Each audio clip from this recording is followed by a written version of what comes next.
31 दिसंबर 2019 का वो काला दिन जब चाइना ने वर्ल्ड हेल्थ ऑर्गेनाइजेशन को बताया कि उनके यहां कोविड-19 वायरस का संक्रमण पाया गया है।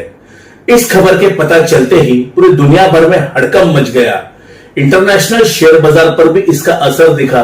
पूरी दुनिया भर के बिजनेस ठप हो रहे थे। हर एक देश की सरकार इस वायरस के संक्रमण से डर रही थी, इसलिए वे अपने अपने देशों में प्रतिबंध लगा रही थी। नमस्ते दोस्तों, मैं प्रवीण आपका पुण्यात्मा में स्वागत करता हूं। कोविड-19 वायरस ने अपनी रफ्तार कुछ इस तरह बढ़ा रखी थी कि इससे कोई अछूता नहीं रहा है। हर एक देश की सरकार अपने नागरिकों की चिंता करते हुए अपने अपने देशों में लॉकडाउन लगा रहा था। भारत जैसे एक विशाल देश जहां की जनसंख्या ज्यादा होने के कारण इस वायरस के संक्रमण की चिंता यहां के सरकार को भी थी। भारत के प्रधानमंत्री श्री नरेंद्र मोदी जी ने 24 मार्च 2020 को भारत में लॉकडाउन की घोषणा कर दी।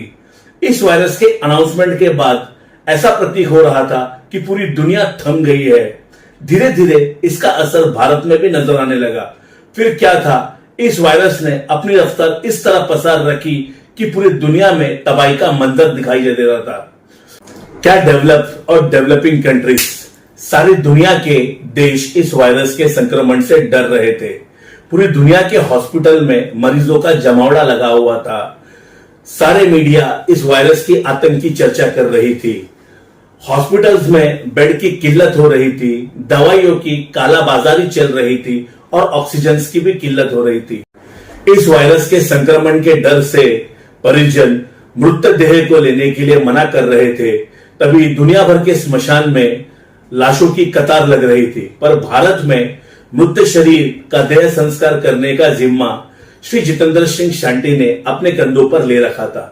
जितेंद्र सिंह शांटी एक इंडियन पॉलिटिशियन और सोशल वर्कर है।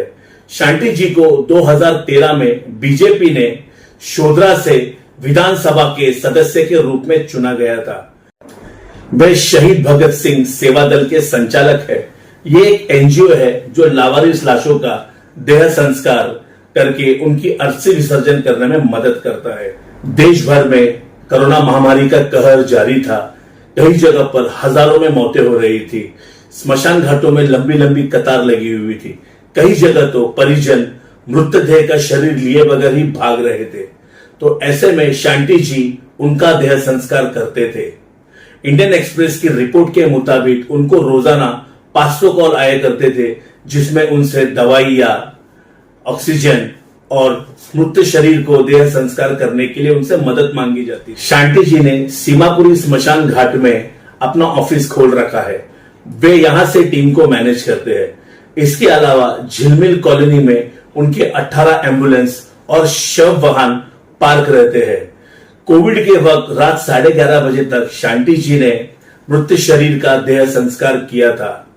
कोविड के दौरान सामाजिक योगदान के लिए भारत सरकार ने शांटी जी को पद्मश्री पुरस्कार से सम्मानित किया है।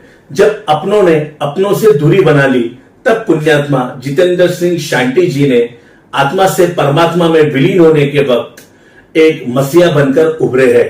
अगली बार फिर आपसे मुलाकात होगी पुण्यात्मा की इस जर्नी में। Till then, raise energy towards supreme divine.